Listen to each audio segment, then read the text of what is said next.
안녕하세요. 오늘도 사연 살롱을 찾아주셔서 감사합니다. 저는 40대 초반의 서울 강북에 사는 여성이에요. 저는 국립대학의 행정직원으로 일을 하고 있어요. 운전할 때나 집에서 쉴 때 사연을 듣고 있다 보면 인생에서 정말 가지각색 일들이 일어나는구나 하고 생각하게 돼요.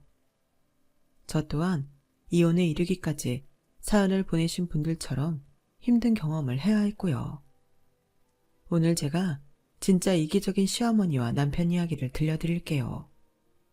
저는 정말 열심히 식당 일을 하셔서 큰 부자는 아니어도 동네에 자그마한 건물까지 구입하신 부모님의 3남매 중 장녀예요. 남편은 외동으로 자란 사람이라서 그런지 항상 옆에서 챙겨줘야 하는 스타일이었고요. 아마 그래서 처음에 제가 남편한테 끌렸던 것 같아요. 늘 동생들 챙겨주던 게 익숙하니 비슷한 일을 하는 게 어색하지 않고 어디서 만났던 것처럼 편하다고 착각한 거죠. 원래 남들 돌봐주는 걸 좋아했던지라 저는 친구들도 보살펴주기만 했고, 그러다 보니 제 연애는 못하고 다른 사람들 연애 성사되는 것만 도와줬지 뭐예요.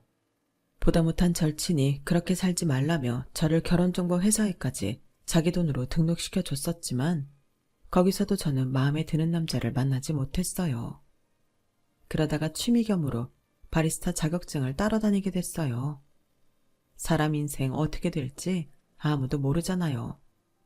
지금 하는 일을 관두게 되면 어디 조용한 데에 가서 카페를 할 수도 있겠다는 생각에 학원에 가게 됐죠.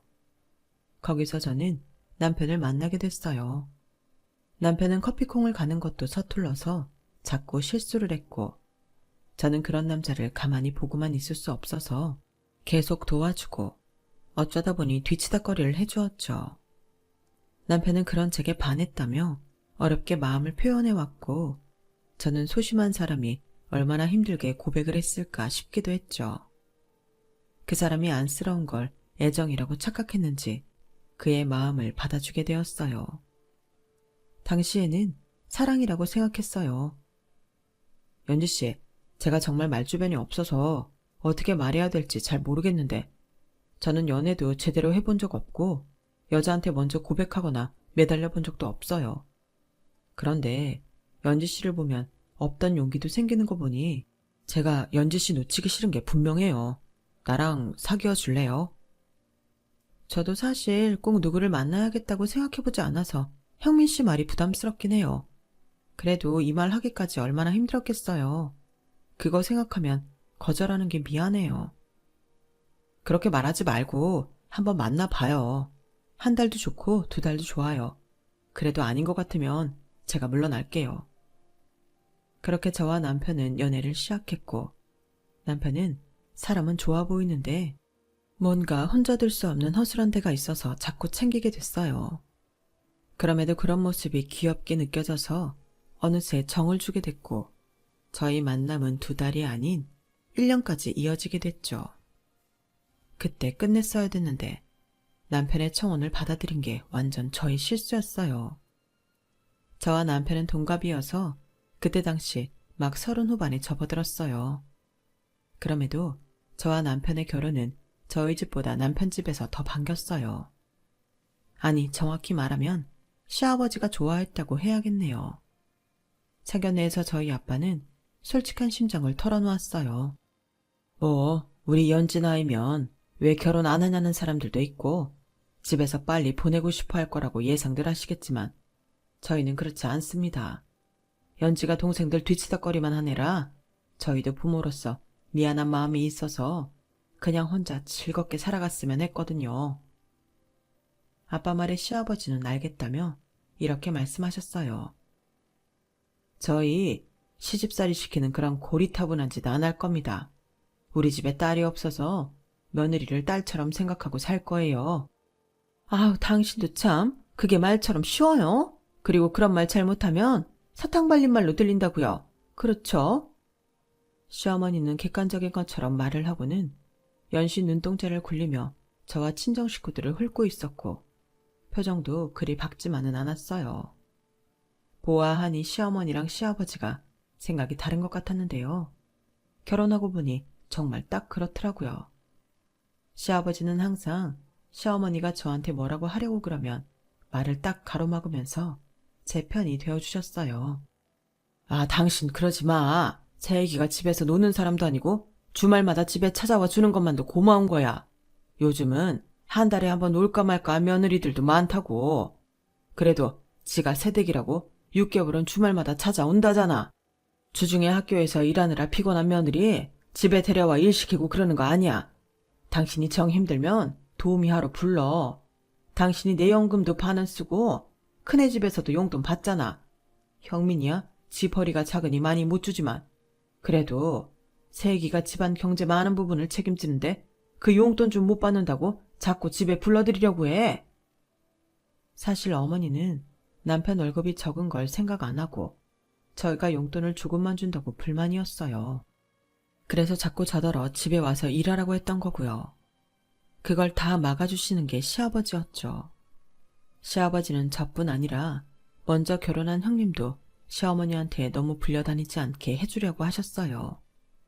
그리고 상견례 때 말씀하셨던 것처럼 저나 형님한테 딸이라고 부르며 오히려 용돈도 주시고 잘해주려고 하셨죠. 많은 돈은 아니었지만 이건 액수가 많고 적고의 문제가 아니었어요. 시아버지의 마음이 느껴져서 저나 형님도 감사하게 생각했죠. 그렇게 시아버지가 저와 형님을 똑같이 챙겨주셔서인지 저와 형님도 사이가 나쁠 일이 하나 없었어요. 하지만 제가 결혼하고 막 1년이 안 되었을 때 갑작스럽게 걸려온 전화 한 통에 평온한 날들은 끝이 났죠. 퇴근을 30분 정도 앞둔 시간이었던 걸로 기억해요. 그때 시아버지는 음식이 잘못 넘어가서 가벼운 흡인성 폐렴으로 병원에 입원해 계셨는데 남편 핸드폰으로 전화가 걸려왔죠. 그런데 전화 속 목소리는 다름 아닌 시어머니였어요. 나다. 네 시아버지 지금 갑자기 중환자실로 옮겨졌어. 뭔가 위급하게 돌아가고 있는데 얼른 좀 와야겠다.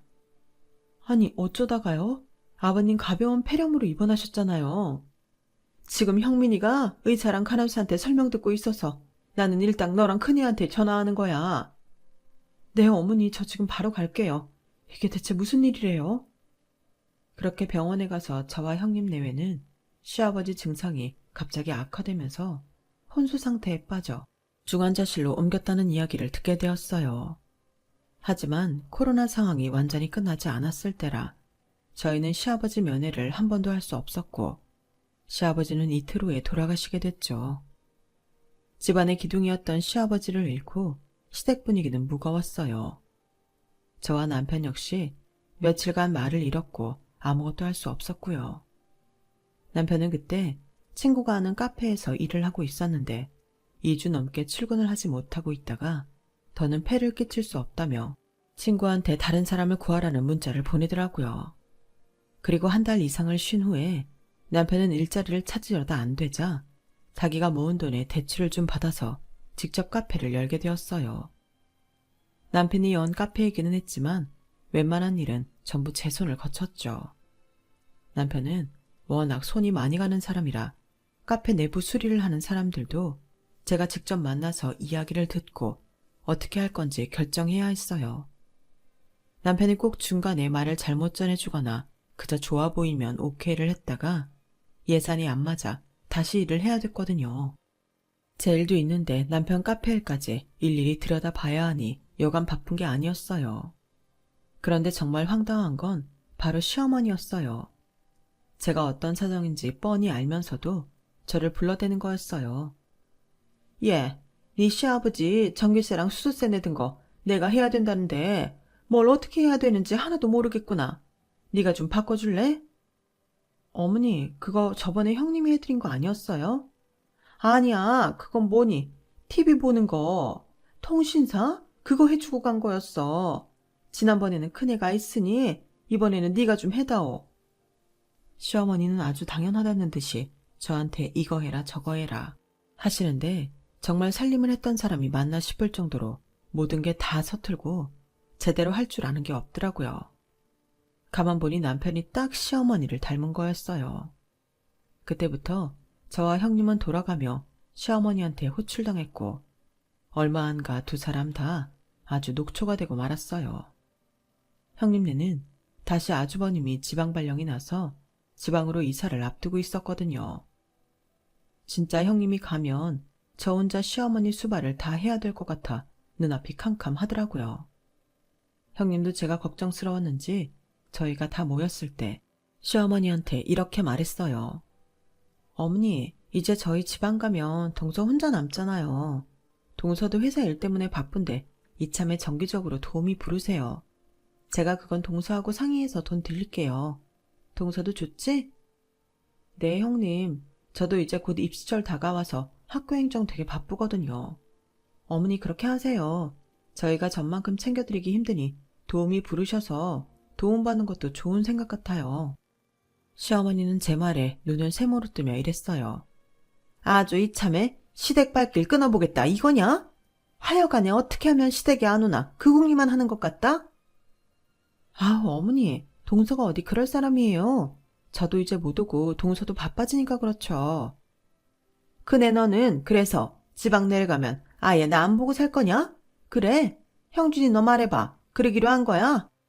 아니 엄마. 진짜 엄마 도움이 필요할 것 같으니 한 말이지. 그리고 엄마가 이 사람도 그렇고 재수씨도 너무 불러대긴 했잖아.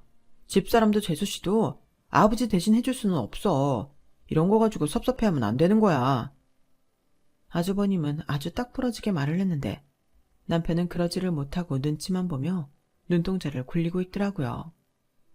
나는 니들 지방에 갔다고 우리 집 안 오는 거 싫다. 명절에 오는 거 당연하고 매주 주말에 오는 게 힘들면 2주에 한 번은 와야지. 그래야 며느리 도리하는 거지. 안 그래도 돌아가신 그 양반 물러 터져서 나처럼 며느리한테 시애미 대접 못 받아본 사람도 없잖아. 내 친구들 다 우리 남편 너무한다고 그랬어. 나 지금이라도 니들한테 대접 받아야겠다. 그러니까 큰애 너도 그런 줄 알고 2주에 한 번이라도 와. 시어머니는 억지에 아주버님이 이렇게 말했어요. 그건 무리예요 엄마. 2주 금방 지나가는데 기차를 타도 그렇고 자동차 기름값만 해도 어디야. 우리도 애들 크는데 돈 모아야지. 제가 한 달에 한 번 올 수 있으면 올게요. 더는 이 사람한테 부담 주지 마요. 그렇게 형님네 일은 잘 처리가 됐지만 저희는 전혀 그렇지 않았어요. 저는 오히려 시어머니한테 단속까지 당하게 생겼고요. 내가 너 학교 진짜 바쁜지 알아볼 거다. 큰애가 저렇게 기아 빠졌다고 너까지 그래도 된다고 생각하면 안 된다. 알았어? 저는 집에 와서 남편한테 섭섭한 소리를 한마디 했어요. 어떻게 형민 씨는 어머니 앞에서 내 편 한 번을 안 들어줘. 아주버니 봐.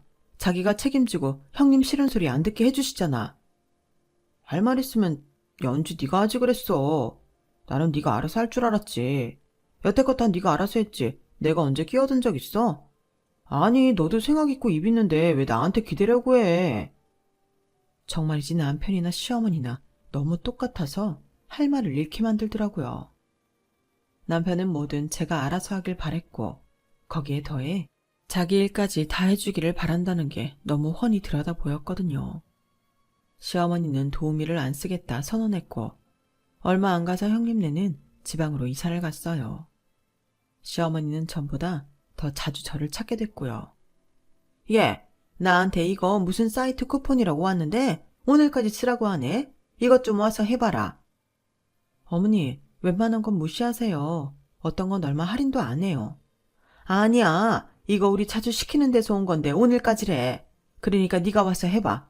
안 그래도 시킬 것도 있어. 어머니, 그럼 제가 이따 그 사이트 들어가서 할게요. 어머니 아이디랑 비밀번호 알려주세요. 그냥 와서 내가 보는 데에서 해. 네가 내 아이디랑 비밀번호 알아서 뭐 하려고. 내 거 다 들여다보겠다는 건데 나 그런 건 싫다.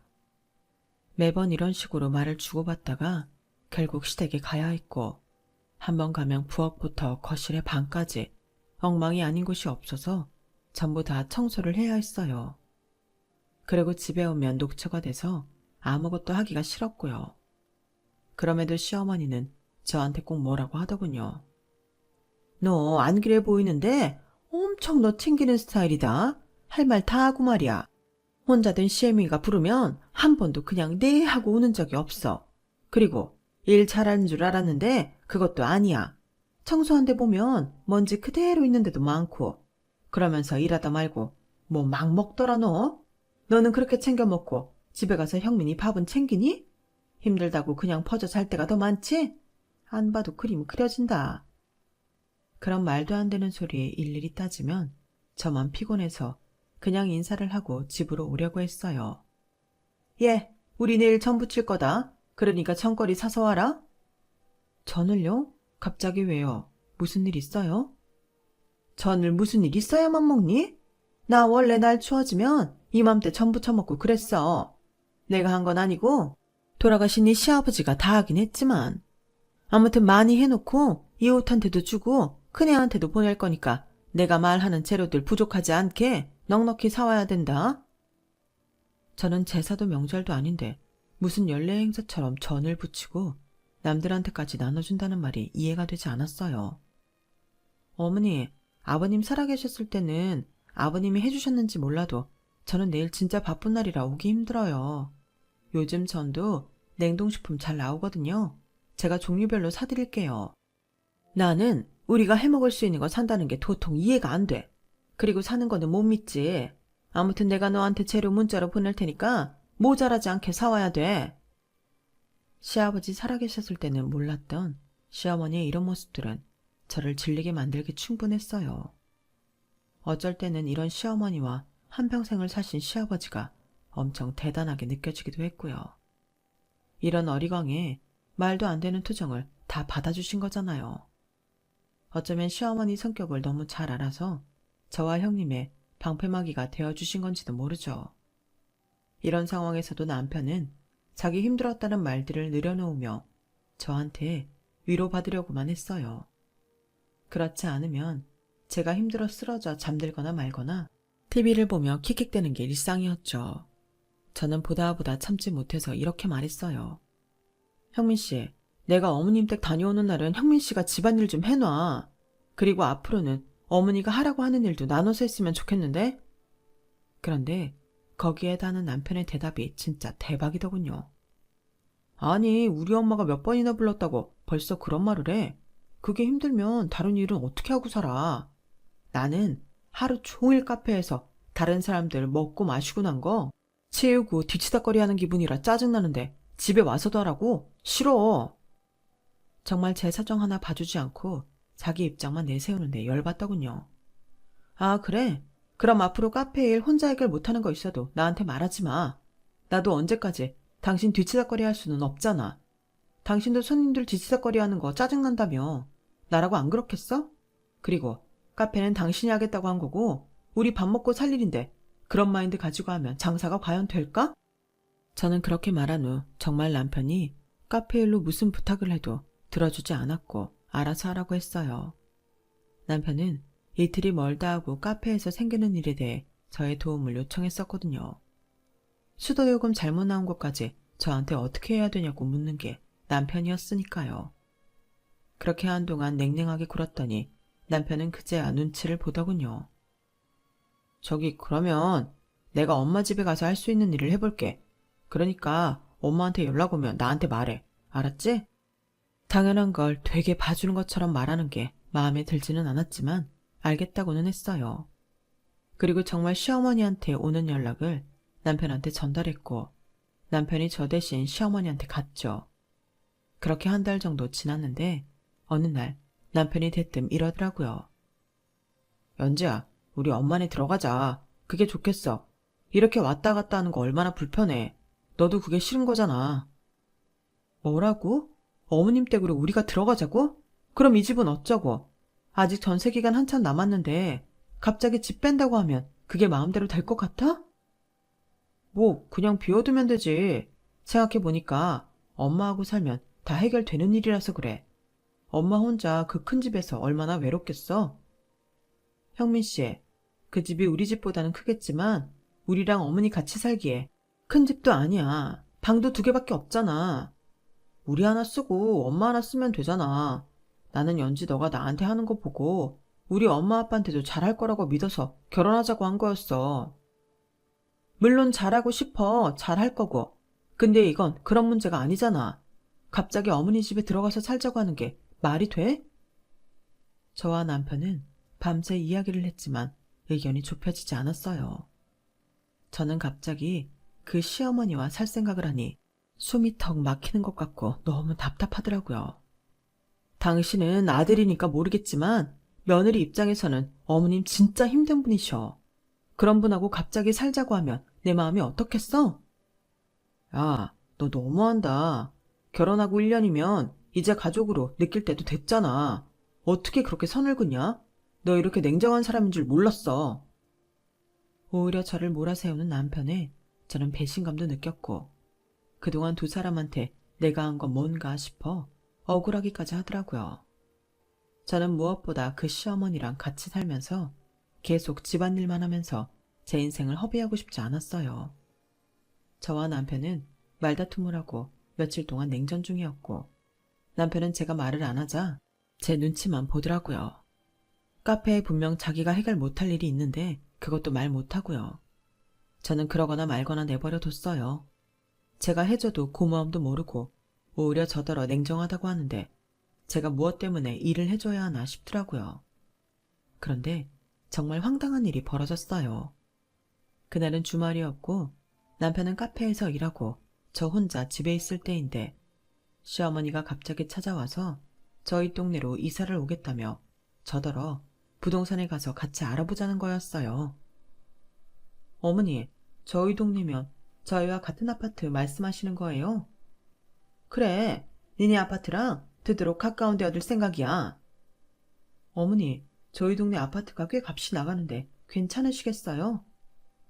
너는 시험이 이사하는데 돈 한 푼 안 보탤 생각이었니? 모자라는 거 당연히 큰애랑 네가 해줘야지.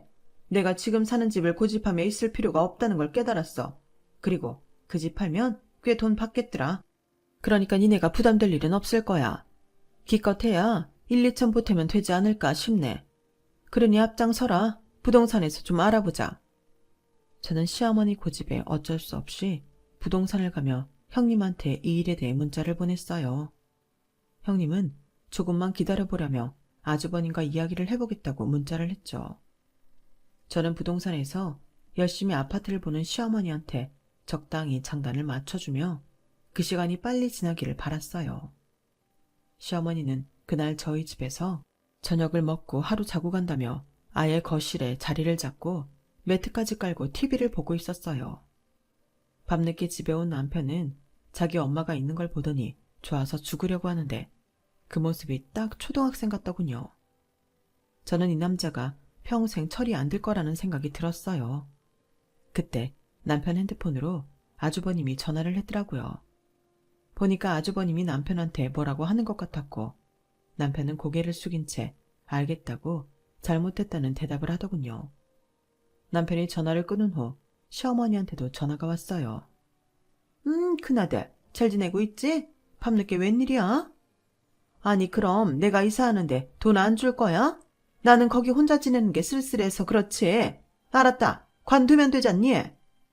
아주버님이 뭐라고 하셨는지 마지막에 역정을 내고 전화를 탁 끊은 시어머니는 바로 저한테 삿대질을 했어요.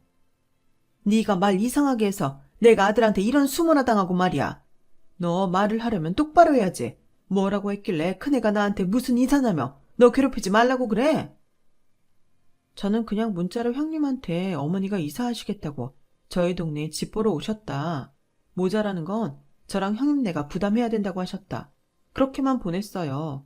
제가 그 문자 보여드려요? 제가 문자를 보여주자 시어머니는 아무 말 못했죠.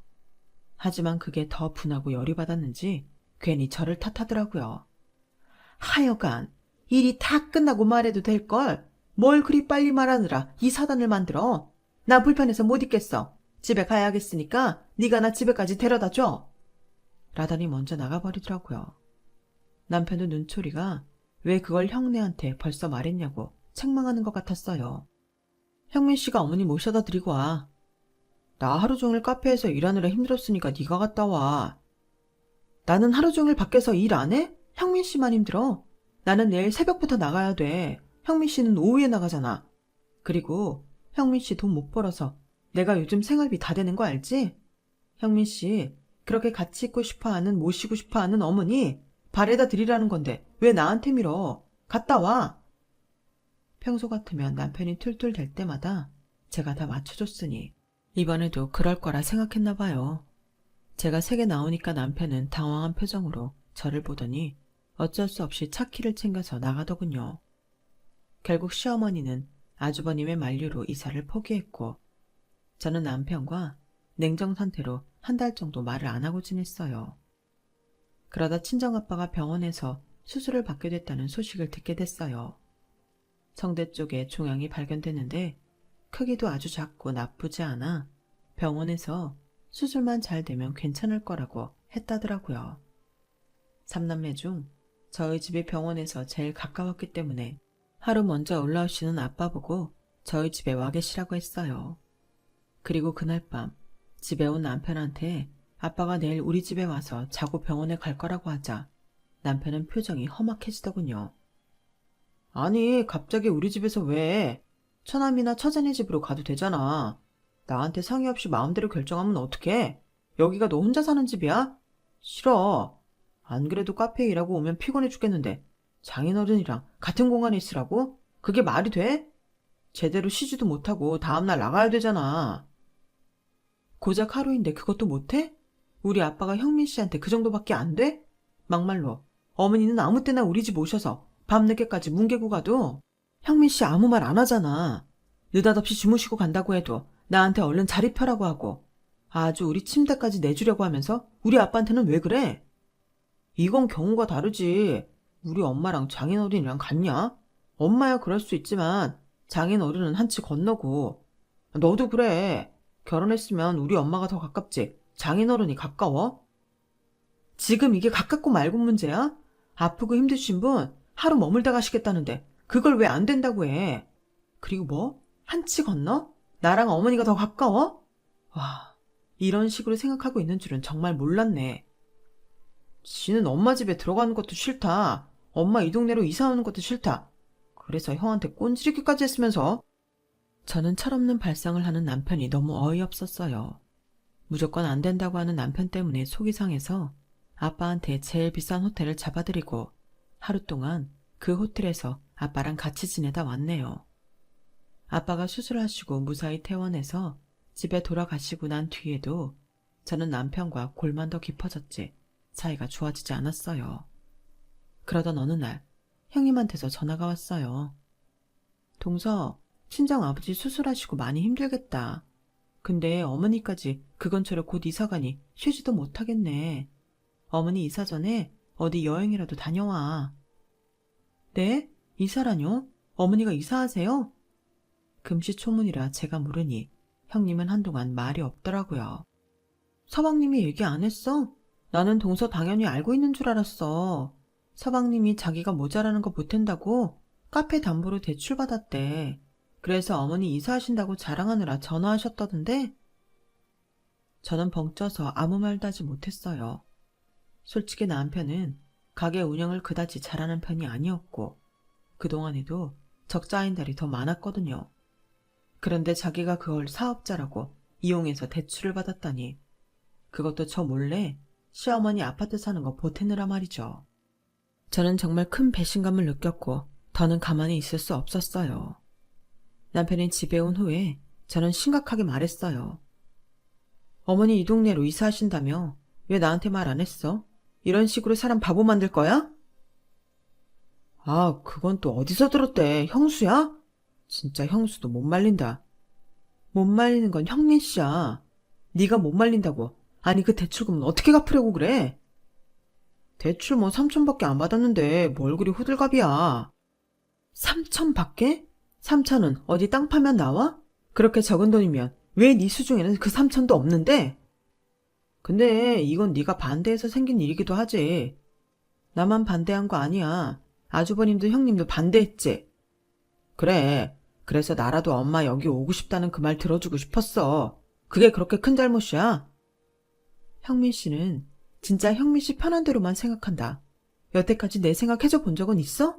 형민 씨는 나랑 잘 살려고 결혼한 게 아니라 어머니한테 더 잘하려고 나랑 결혼했나 봐.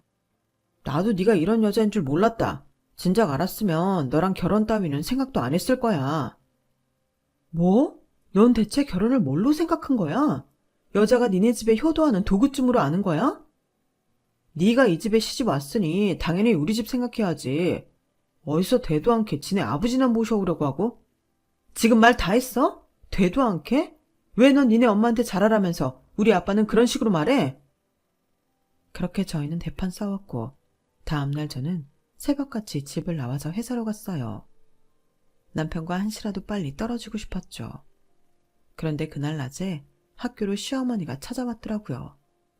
시어머니는 일부러 사람들 다 듣는 데에서 쩌렁쩌렁한 목소리로 이렇게 말했어요. 야, 내가 이사 좀 간다고 형민이한테 뭐라고 했다며? 네가 그러고 네 집 며느리야? 아주 나이도 많은 거 우리 아들이 구제해줬다니만 지가 되게 잘난 줄 아나 봐. 어머니야말로 그 나이 되도록 제대로 된 직업도 없던 아들 제가 구제해줬으면 감사하셔야죠. 뭐가 어쩌고 어째? 네가 뭔데 우리 형민을 모욕해? 어머니, 그렇게 아들 생각하시면서 아들이 대출받게 해요? 형민 씨 카페 잘 되지도 않아요. 그 이자 다 어쩌려고요? 그건 네가 내줘야지 당연한 거 아니냐? 아니요. 저는 그 이자 못 내요. 저한테 말도 안 하고 저지른 건데 제가 그 이자를 어떻게 내요? 저는 안 내요. 네가 아무리 말로 그래봤자야. 결국 내 아들하고 살아야 되는데 네가 안 내고 배기겠어? 형민이가 그러더라. 네 성격이 남 어려운 거 못 봐서 결국 네가 다 할 거라고. 아, 예. 지금까지 그래서 저를 호구로 알았나 보네요. 저는 그 호구 이제 안 할 거예요. 저는 그날 집에 오자마자 남편 짐을 싸서 쓰레기 분리수거장 옆에다 놓고 경비원에게는 금방 찾아갈 거라고 말해놓고 들어왔어요. 그리고 비밀번호도 바꿔버렸죠. 남편은 문자에 전화에 노발대발 난리를 치더라고요. 너 지금 이게 뭐 하는 짓이야? 감히 네가 내 짐을 내나? 뭐 나랑 이혼이라도 하겠다는 거야? 금방 알아들었네. 나 너랑 이혼할 거야. 뭐라고? 미친 거지? 생뚱맞게 뭔 이혼이야. 그럼 내가 나한테 좋을 게 하나도 없는 이 결혼 생활을 왜 유지하고 있어야 되는데? 최영민, 너 나 아주 호구로 알았더라? 뭐 내가 불쌍한 사람 가만히 못 둬서 결국에는 내가 다 한다고?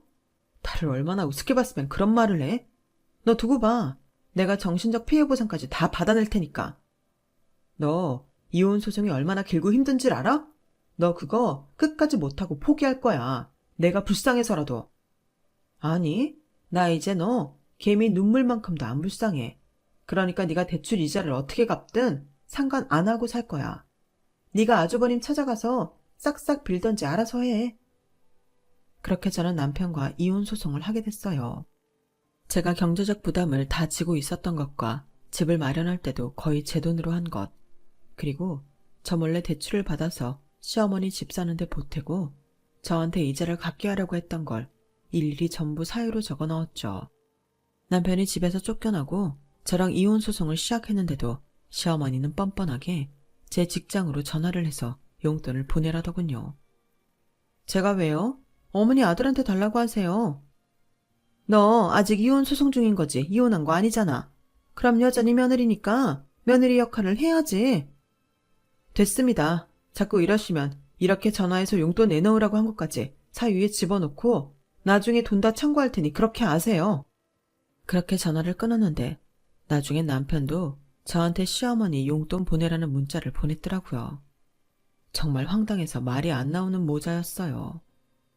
저는 둘이 하는 말을 철저히 무시했고 7개월간의 이혼 소송 끝에 제가 완전히 승소했어요. 남편은 저한테 돈을 줘야 하니 그제야 급해진 모양이더라고요. 나 지금 그럴 돈 없는데 이거 취소 좀 해줘. 연진이가 안 받겠다고 하면 되잖아. 응? 좀 봐주라. 싫은데? 너 니네 엄마 아파트 사는 거 돈 보탠다고 3천만 원 대출은 턱턱 받으면서 나한테 돈 줄 거 생각하니 아까워? 나는 10원도 안 깎아줄 거고 다 받아낼 거니까 그렇게 알아. 결국 남편은 지 형한테 싹싹 빌어서 돈을 빌려 저한테 위자료를 줬고 저는 그걸로 시댁과 연락을 싹 끊었어요. 형님과 아주버님한테 악감정이 있었던 건 아니지만 남편과 시어머니랑 엮이지 않으려면 그래야 했죠. 그런데도 시어머니는 정신을 못 차리고 제가 일하는 학교에도 찾아와 말도 안 되는 소리를 했어요. 지금이라도 형민이한테 숙이고 들어오면 없던 일로 해주마. 네가 그 나이에 이혼하면 어디서 누굴 만나겠니? 사람들이 손가락질이나 하지. 좋은 게 좋은 거 아니겠어? 네가 그저 오기만 하면 모르는 척 해줄 테니 그렇게 해라. 아줌마, 뭔가 되게 착각하고 계신 것 같은데 요즘 이혼했다고 손가락질하고 그러지 않아요. 그리고 제가 왜 숙이고 들어가요? 법원에서도 아줌마랑 그 인간 잘못했다고 내 편 들어준 거 잊었어요? 저는 두 사람하고 더는 같이 있고 싶지 않으니까 둘이서 어디 잘 살아보시죠. 제가 사람 많은 데에서 큰 소리로 말하자 시어머니도 창피했는지 도망치듯 돌아갔고 그 이후로는 저를 찾아오지 않았어요. 얼마 전 들은 소식으로는 남편이 결국 카페 문을 닫았다고 하더라고요. 전에도 제가 봐주지 않으면 잘 돌아가지 않았는데 혼자서 어설프게 하다가 다 말아먹었나 보더군요. 그리고 다시 친구한테 사정해서 친구 프랜차이즈 카페에서 설거지와 뒷정리를 하고 있다고 하네요. 그리고 나이가 많아 앞으로 아무도 못 만날 거라고 시어머니가 악담을 했던 저는 얼마 전부터 다른 사람을 만나고 있고요. 저는 이렇게 다른 처지가 된 저와 전 남편을 비교해보며 사람은 자기가 한 대로 돌려받는다는 말이 맞다는 생각이 들었어요. 제 이야기는 여기까지예요. 들어주신 분들 모두 감사드려요. 항상 행복하세요. 여러분, 사연 댓글에 응원과 현명한 조언 부탁드려요. 좋아요와 구독은 저에게 큰 힘이 됩니다. 오늘도 좋은 일 가득하세요.